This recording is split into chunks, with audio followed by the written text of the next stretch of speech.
believe I can share with you for a couple of minutes my experience with the socialized medicine. I have lived in 7 different countries, have spoken in my talks in 21 countries, in 4 different languages. I begin with Europe. Today in the European Union, the Parliament of Brussels is exercising economic sanctions against small countries in Europe which do not have as yet abortion on demand. Economic sanctions against Luxembourg, Poland, Malta, Liechtenstein, Andorra, and even Ireland. All small countries who don't have abortion on demand. The European Union threatens economic sanctions. They must have abortion on demand. It's a declaration of war against the unborn, which I find amazing when they have all kinds of laws protecting species, animal species.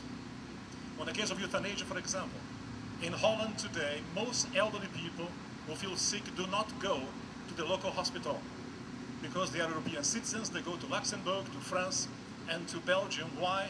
Because if the doctor in the Dutch hospital feels that that person is no longer viable, occupying an extra bed, not paying taxes, can give that person a lethal injection, and this is legal. This is legal. How did they begin? By first examining the viability to life of every person.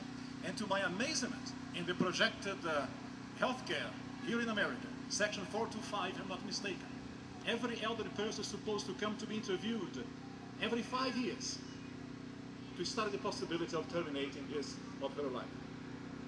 Now, this, my friends, coming from a person from over 60, this is America. I can't believe this is happening here. This may happen in the Soviet Union, yes. In China, by all means. In Cuba, of course. It may have happened in Nazi Germany. But in America?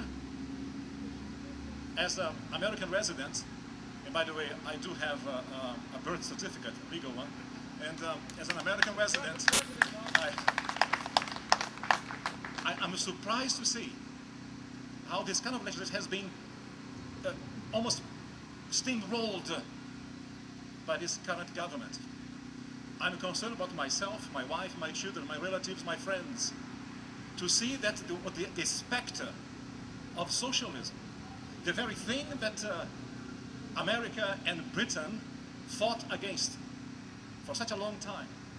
In the days when America was the leader of democracy, when your constitution was upheld by the people, this country is the best example I've ever seen in the world of success, of private enterprise, of initiative, of courage, of determination.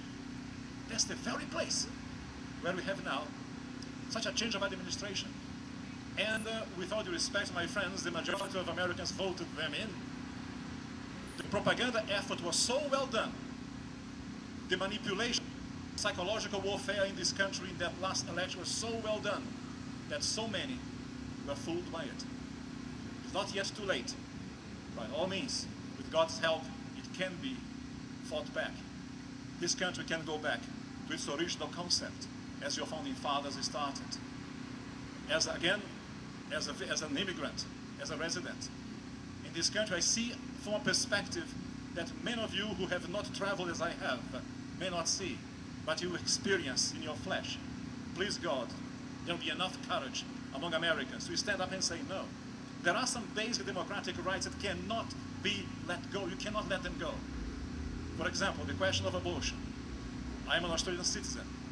If in Australia you kill a koala bear, you go to jail for a long time and pay a hefty fine. Here in America, if you kill a bald eagle, you pay a hefty fine and go to jail. I'm not against this, because these are protected species. But the humans, the people, the population can be killed 1.2 million every year, and now we are supposed to pay for it through the taxation system. So we are forced to commit murder. We are being forced, as we are in various countries of the world, in the European Union. The people, by paying your taxes, you're being forced to be accomplices in murder of the unborn, of the elderly. There is a way against this, of course there is. There is enough leadership in this country to turn the clock back. Not go back to the past, but go to the future in the correct way. And I firmly believe that when the right to life is denied, all the other rights become state concessions. They become illusory. I just came back from Australia in a tour of talks, and the issue of abortion cropped up again. I raised this point. What do you need for education of a child? You need to have good food, yes. You must ensure to have good clothing, yes. Good shoes, yes. Good education, good sport, good entertainment, but the child must be alive in the first place. If the child is dead, none of these things are important. Therefore, to protect the future of this country, even those who need to work and pay taxes, we need more people. And what we are doing today, we are massacring the population. I find unthinkable that if this legislation is approved and is enforced, there was an old series on television called America spelled with a K, which is a fictitious story of America being run by communists, when the freedom fighters were in hiding, fighting to liberate the country again. Please God, we will not get to that stage, but I'm afraid we're getting close to it. It is important for every family in this country to realize there's no longer time to just relax and let go. Somebody else should do the work.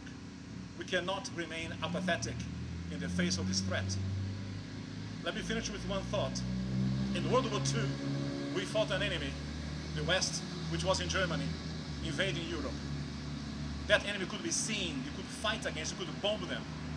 Today the enemy is ruling our countries in the West. The World War III is on.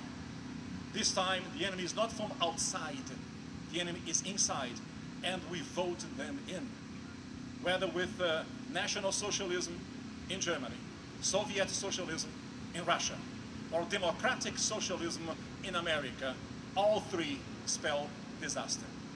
Please God, it is my hope and my prayer that all sensible Americans will rally together from whatever party or political orientation to fight this evil. We can no longer rely on political parties, my friends. I have seen this in Australia, New Zealand, in South Africa, and in the European Union. We must today stick together and fight for principles, for family values, and I'm sure our God of our Lord will reward us with His blessings and a great future for our children. Thank you very much, and God bless you.